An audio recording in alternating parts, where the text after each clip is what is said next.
o cartão físico, enquanto as pessoas quiserem usar, vai estar disponível. A gente não tem que escolher em nome do consumidor, a gente tem que dar essas escolhas.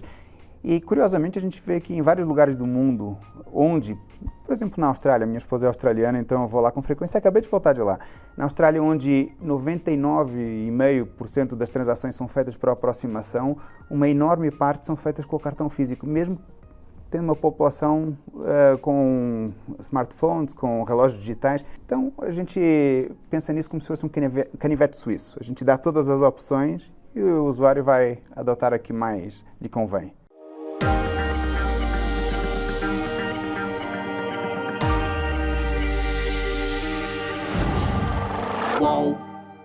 A Visa é uma das companhias mais valiosas do mundo e aqui no Brasil divide a liderança no segmento de meios de pagamento com outra gigante no setor. Mas a competição não está apenas no topo, pode estar em qualquer lugar, desde uma fintech, uma startup, ou uma big tech, ou mesmo um banco central, ou seja, qualquer lugar onde haja o desenvolvimento de tecnologia. Por isso, a Visa, nos seus quase 70 anos, quase 40 só aqui no Brasil, busca sempre se reinventar para não perder a competitividade nos 200 países onde está presente. Para falar sobre o desafio de estar na liderança de uma potência como essa, o All Líderes de hoje traz o presidente da Visa do Brasil, Nuno Lopes Alves. Muito obrigada pela sua presença aqui hoje. Muito obrigado, Lu. É uma honra estar aqui com vocês. E aí você trabalhou um pouco no Brasil, países andinos, e voltou ao Brasil em 2021, ou seja, ainda estávamos na pandemia.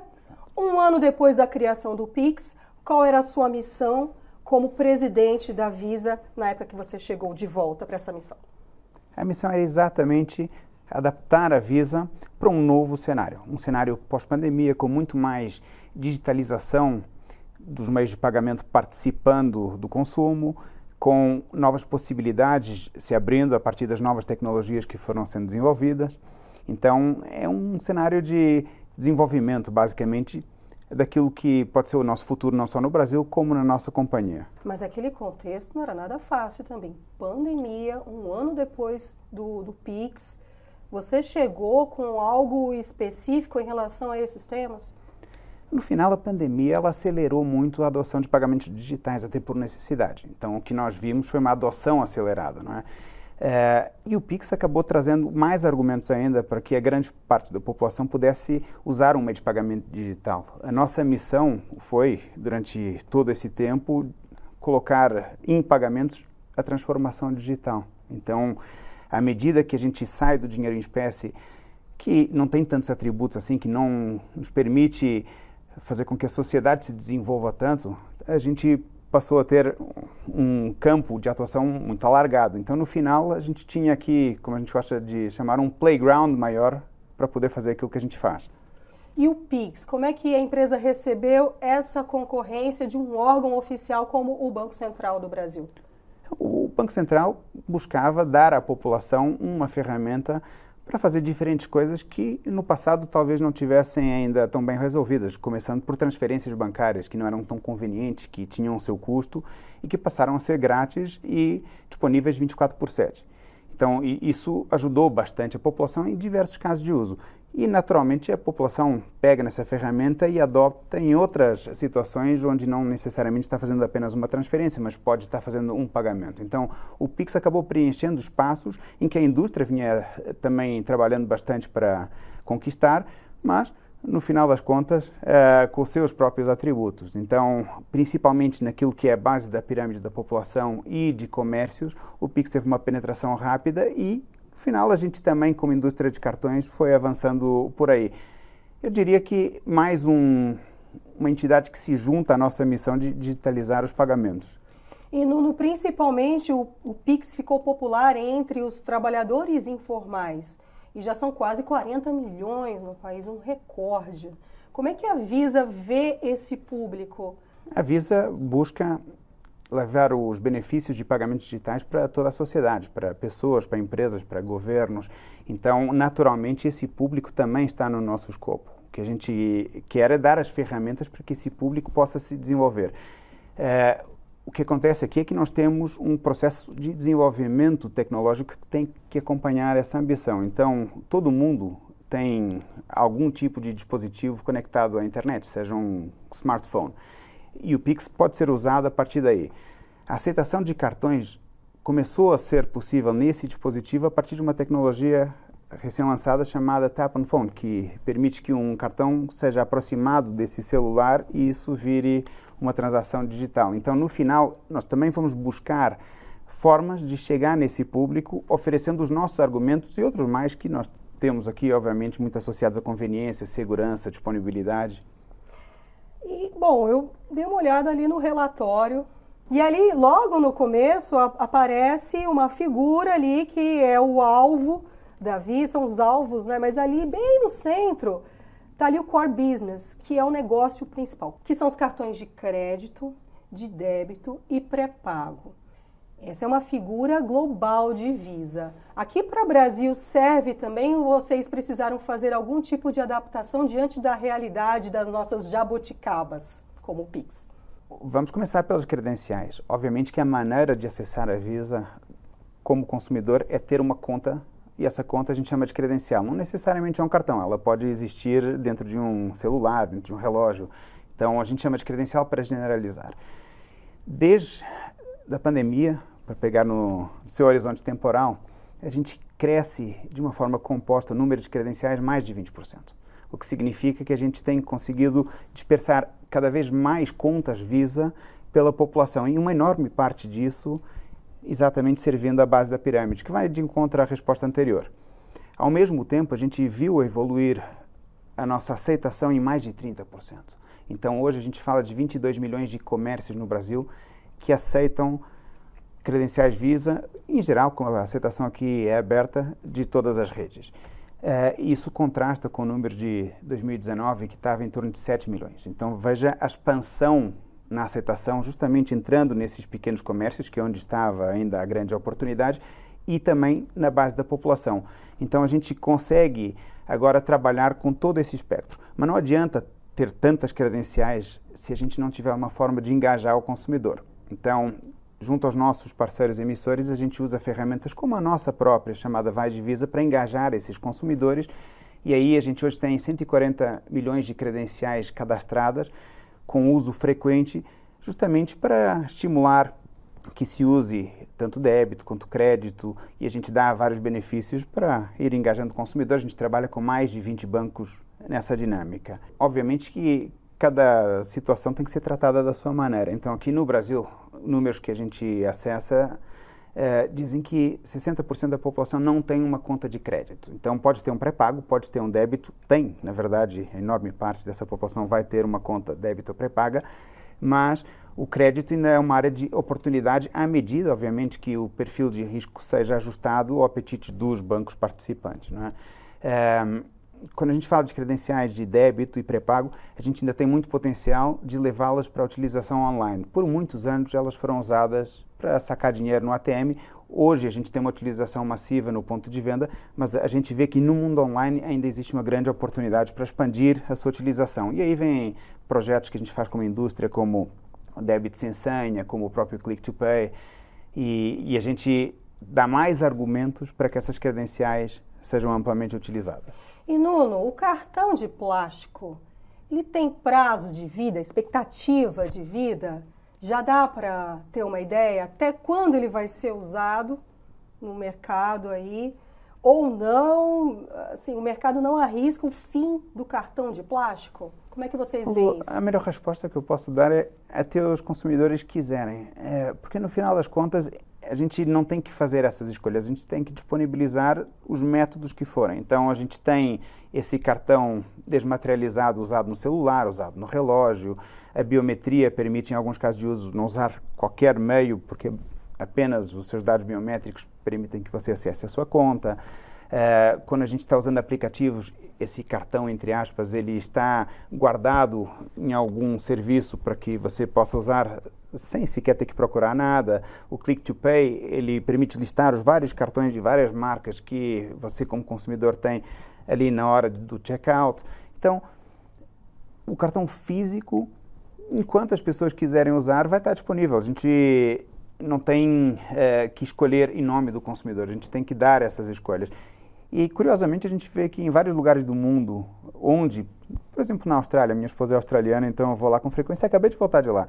Na Austrália, onde 99,5% das transações são feitas por aproximação, uma enorme parte são feitas com o cartão físico, mesmo tendo uma população com smartphones, com relógios digitais. Mesmo entre os jovens? Mesmo entre os jovens, é uma questão de hábito. Então, a gente pensa nisso como se fosse um canivete suíço. A gente dá todas as opções e o usuário vai adotar a que mais lhe convém. E o usuário da bandeira Visa também recebe um pacote de benefícios, de promoções, inclusive em aeroportos.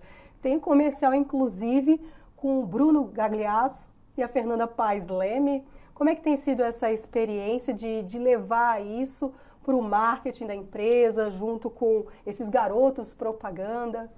Muito bem sucedida. No final, a gente está usando influenciadores que se conectam com o nosso público-alvo.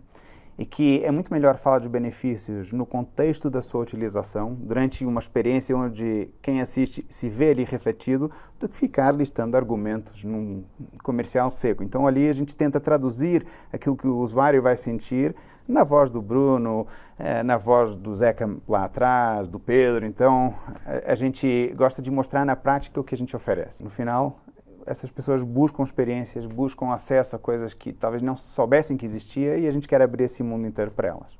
A Visa também é patrocinadora de eventos muito exclusivos, como a primeira partida da NFL aqui no Brasil. Conta como é que foi essa experiência. Ela foi surpreendente. Nós sabíamos que tinha uma base de apoiadores da NFL muito grande aqui, mas de fato a gente viu números recordes de adoção. Só numa campanha que a gente fez durante o fim de semana foram mais de 2 milhões de cadastros. E continua toda essa energia em torno da NFL. Então, apesar de ser um país do futebol, a gente vê que também tem um pouquinho de futebol americano nessa porção. E esse retorno ele é continuado. É um patrocínio antigo nosso, mas é um patrocínio que foi muito voltado ao público americano, mas agora se globalizou a NFL. Então, tanto aqui como em alguns outros países da América Latina e da Europa, a gente vê um interesse crescente. Mas aqui no Brasil, de fato, foi surpreendente.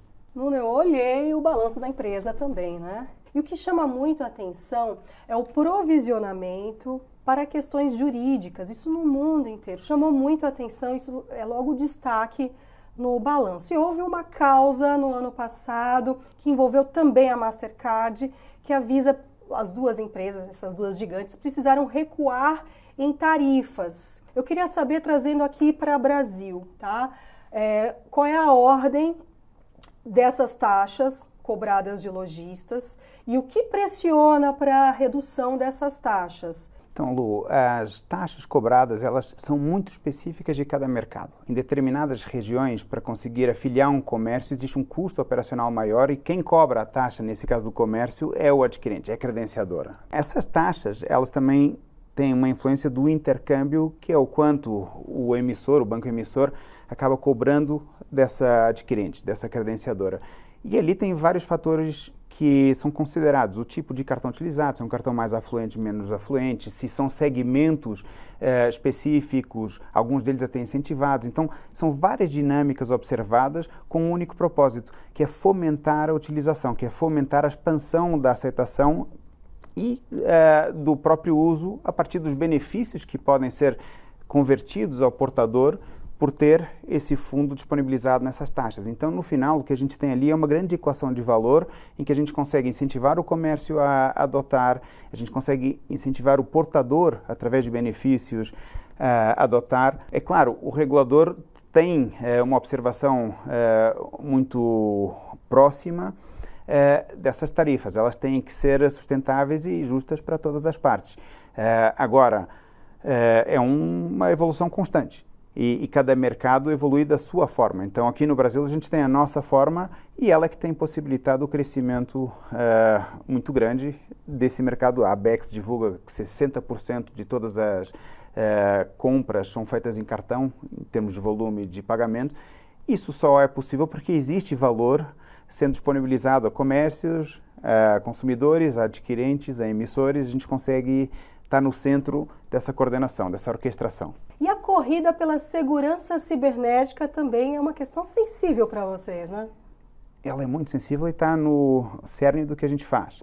A gente usa ferramentas, por exemplo, de inteligência artificial há mais de 30 anos para nos ajudar a fazer a detecção dessa fraude e evitar que ela vá parar no mercado. Mas não só. A gente consegue todos os anos evitar dezenas de bilhões de dólares em fraude para o ecossistema, mas ao mesmo tempo que a gente alavanca vendas, porque se nós tratarmos todas as transações como fraudulentas, aquelas que eram boas a princípio também deixam de ser aprovadas e isso acaba sendo uma venda perdida. A gente estima que no ano passado 40 bilhões de dólares tenham sido disponibilizados ao comércio, transações boas que de outra forma poderiam ter sido vistas como fraudulentas. Então a gente está sempre nessa equação de dar uma melhor experiência ao usuário, fazendo com que as transações boas sejam aprovadas, mas reduzindo a fraude, usando, obviamente, de toda a tecnologia disponível, inteligência artificial, tokenização, entre outras. Bom, vocês têm um grande investimento em inteligência artificial nos últimos 10 anos. Eu gostaria de saber como é que está isso aqui no Brasil e em que frentes da empresa a IA está ajudando. Nós estamos buscando usar inteligência artificial, principalmente generativa, para apoiar nas experiências de compra. Então, hoje, quando você compra alguma coisa, e vamos imaginar que você quer comprar um presente para uma amiga, e você normalmente teria que fazer uma consideração, o que ela gosta, o que ela já tem, o que você já deu, onde tem para comprar aquilo que você acha que ela vai querer. Só que a inteligência artificial pode ir nas redes sociais dela, entender qual é o engajamento dela com diferentes artigos, o que as amigas estão falando e comprando, e pode sugerir para você, até antes do evento, uma lista de coisas já filtradas que façam sentido para ela e você pode clicar ali só no botão mais e comprá-la imediatamente. Esse é o tipo de uso em que a inteligência artificial se torna um grande assistente de compras. Então a gente está buscando incorporar cada vez mais as experiências. Obviamente sempre vamos incorporar a segurança das transações, mas nas experiências também ainda tem um grande espaço para continuar removendo fricção da compra. Tokenização, 29% das operações já são tokenizadas. Eu gostaria, por favor, que você explicasse essa tecnologia, que é muito técnico, o que é a tokenização e como isso ajuda no combate das fraudes nas operações. Boa. Então, quando você entra num comércio eletrônico, por exemplo, e coloca os dados do seu cartão credencial, o número, data de vencimento, código de segurança, você está passando informação sensível. E ela pode ser interceptada, ela pode ser usada por um fraudador.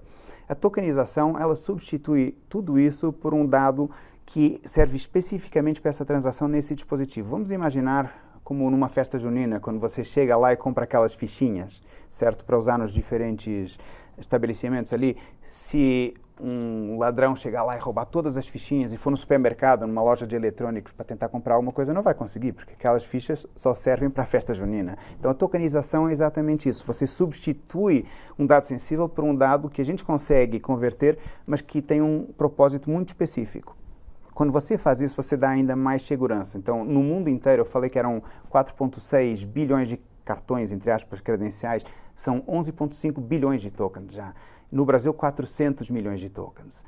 Quando a gente olha, a minha chegada em 21, como você pontuou há pouco, eram 10% das transações online tokenizadas. Já estamos acima de 60%, chegando em 65%.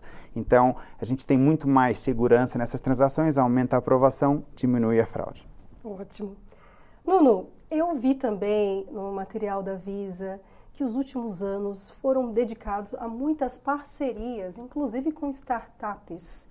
O vigor dessas empresas que estão começando ajuda na renovação de empresas mais consolidadas, no caso a Visa, com quase 70 anos, 7 décadas.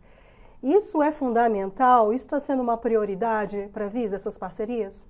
Claro, absolutamente sim. Até tem uma curiosidade, a gente tem quase 70 anos, mas a gente se considera a primeira fintech, a primeira de todas, na Califórnia, lá atrás. Então a gente tem um apreço muito especial por todo esse ecossistema e trabalhamos com inovação aberta, com coaching, com programas de aceleração.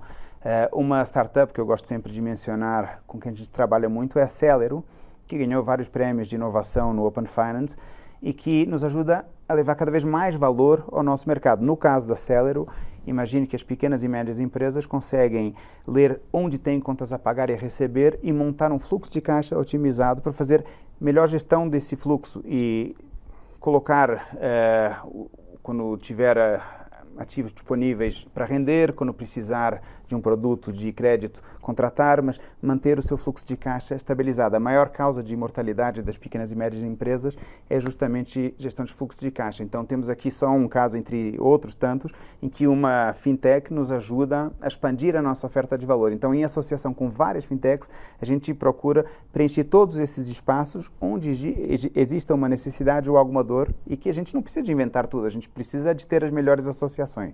Nuno, agora o balanço da Visa no mundo, 2024 fechado, receita líquida, foi de 35,9 bilhões de dólares, uma alta de 10% em relação ao ano anterior. Como é que está o desempenho para o Brasil? Você pode comentar isso? Como é que foi 2024 para a empresa aqui no país?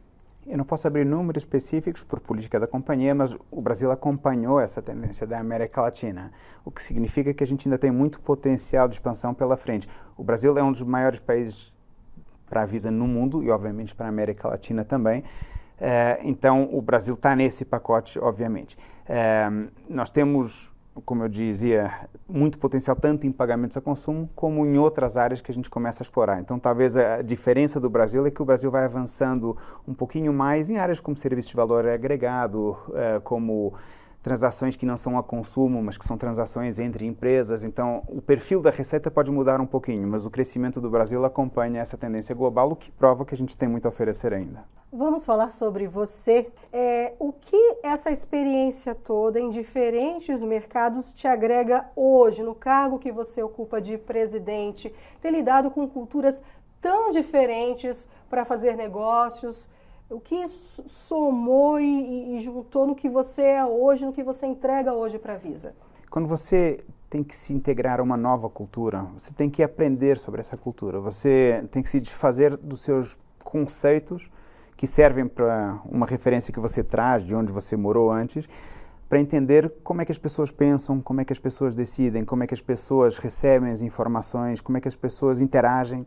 Se você leva isso para um campo mais amplo, por exemplo, dos negócios, você sai de uma máxima de tentar saber tudo e ter aquela segurança que você domina algo para aprender tudo. Então, essa humildade que vem de você ter que se adaptar às várias realidades, ela ajuda muito você a ler, a não ter pontos cegos, a não querer se sobrepor ao outro, a aceitar que diferentes interlocutores pensam de diferentes formas. Eu diria que no final você se torna muito mais maleável e adaptável. E uma pessoa tão cosmopolita como você, eu vi uma curiosidade aqui que você pratica o montanhismo. Você se isola na montanha para voltar, enfim, fazer uma meditação, voltar com uma cabeça melhor para trabalhar, para o seu dia a dia. Conta um pouco sobre essa experiência. Eu acho que é um pouco isso. Eu acho que a natureza me permite me abstrair de tudo que eu tenho no dia a dia. São muitas informações chegando, muitas interações. Quando eu estou na natureza, tudo isso se dissipa e eu consigo olhar mais para dentro, eu consigo focar mais naquilo que está acontecendo naquele momento. E eu consigo também me estimular fisicamente, porque tem um esforço ali associado.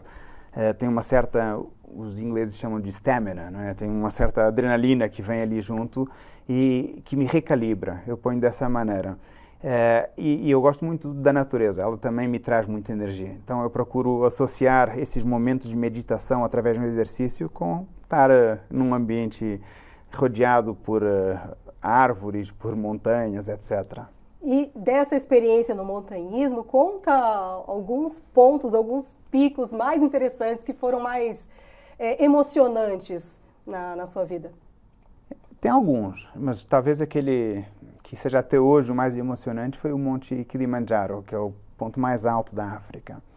A sensação de conquista é impressionante, eu não conseguia nem falar. E olhava para minha esposa que estava comigo, ela também não conseguia se expressar. A gente estava emocionado demais de estar ali naquele momento, depois de tanto esforço. E, obviamente, que todas as paisagens para até chegar lá são uma coisa impressionante. Você acha que todo executivo precisa eleger um hobby para manter o equilíbrio emocional, saúde mental, diante de tamanha responsabilidade que é gerir grandes empresas? E como o executivo pode identificar essa atividade que vai auxiliá-lo nisso? Eu não pretendo dar a fórmula para outros, assim, para mim funciona muito bem.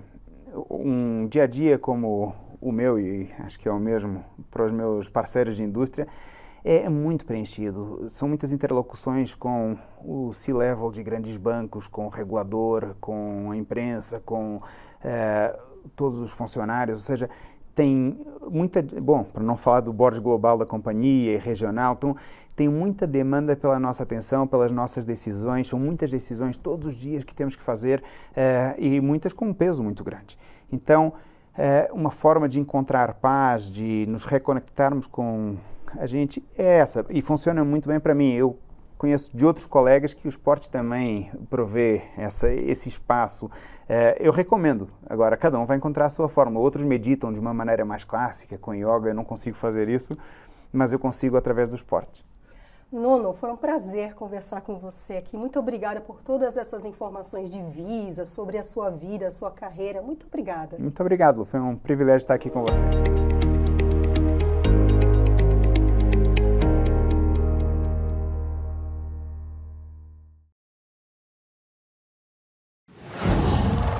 Wow.